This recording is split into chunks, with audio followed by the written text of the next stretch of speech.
warahmatullahi wabarakatuh. Perkenalkan, nama saya Sesa. Saya dari Prodi Ilmu Quran dan Tafsir semester 1. Pada video kali ini saya akan menyampaikan materi tentang perbandingan dalam studi Islam. Dalam materi ini terdapat 4 poin pembahasan yang akan saya sampaikan. Yang pertama, pengertian dari perbandingan dalam studi Islam. Yang kedua, ruang lingkup dalam perbandingan studi Islam. Yang ketiga, manfaat dan tantangan penerapan metode perbandingan dalam studi Islam. Yang keempat, contoh perbandingan dalam studi Islam. Nah, pertama-tama akan saya jelaskan yaitu tentang pengertian perbandingan studi Islam. Perbandingan dalam studi Islam adalah cara atau metode untuk mengkaji Islam dengan membandingkan berbagai pandangan dan praktik keislaman.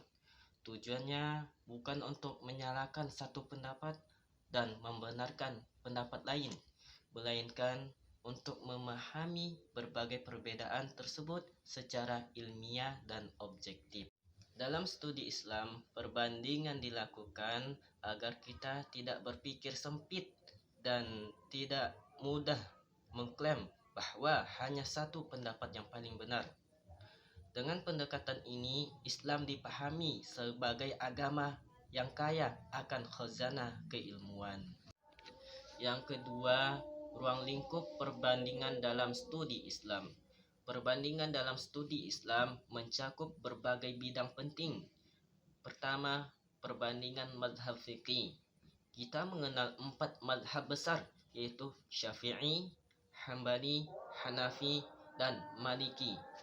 Perbedaan mazhab ini muncul karena perbedaan metode dalam memahami Al-Quran dan hadis, serta perbedaan kondisi sosial dan budaya para ulama.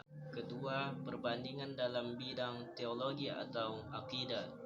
Dalam Islam terdapat berbagai aliran teologi seperti Asy'ariyah, Maturidiyah, dan Mu'tazilah.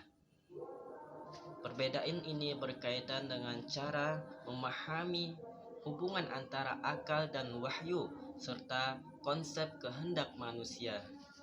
Ketiga, perbandingan praktik keislaman di berbagai wilayah. Misalnya, praktik Islam di Indonesia memiliki ciri khas tersendiri dibandingkan praktik keislaman di Timur Tengah. Meskipun demikian, sumber ajarannya tetap sama. Yang ketiga, manfaat dan tantangan penerapan metode perbandingan dalam studi Islam. Yang pertama, memperluas wawasan dan pemahaman. Metode perbandingan ini memungkinkan peneliti atau pembaca untuk melihat persamaan dan perbedaan antara mazhab, aliran teologi, tafsir, atau praktik ibadah. Hal ini membuat pemahaman Islam menjadi lebih holistik dan mendalam. Yang kedua, menghargai keragaman pemikiran. Dalam membandingkan berbagai pandangan, metode ini mendorong penghargaan terhadap pluralitas pemikiran dalam Islam, sehingga mengurangi sikap eksklusif atau fanatisme mazhab. Yang ketiga, meningkatkan kritis dan analitis. Pendekatan perbandingan mendorong pemikiran kritis dan analitis karena peneliti harus secara objektif menilai kelebihan, kelemahan, dan relevansi setiap pandangan. Yang keempat, mendukung dialog antar mazhab dan antar agama. Dengan mengetahui persamaan dan perbedaan, metode ini membantu membangun dialog yang konstruktif antar mazhab dan antar agama, sehingga meningkatkan toleransi sosial. Selanjutnya, tantangan penerapan metode perbandingan dalam studi Islam.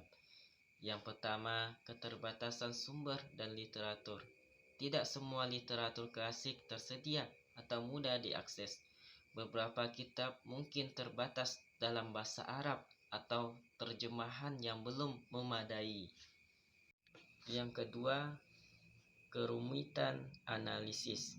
Berbagai macam yang dikaji seperti fikih, tasawuf, tafsir, teologi, sejarah memerlukan pemahaman yang mendalam, sehingga membutuhkan waktu yang lama dan analisis menjadi sangat kompleks. Yang ketiga, risiko salah tafsir. Perbedaan bahasa, konteks sejarah, dan budaya dapat menimbulkan penafsiran yang salah jika peneliti kurang hati-hati. Yang keempat, contoh perbandingan dalam studi Islam. Salah satu contoh perbandingan dalam studi Islam adalah penentuan awal Ramadan dan Idul Fitri.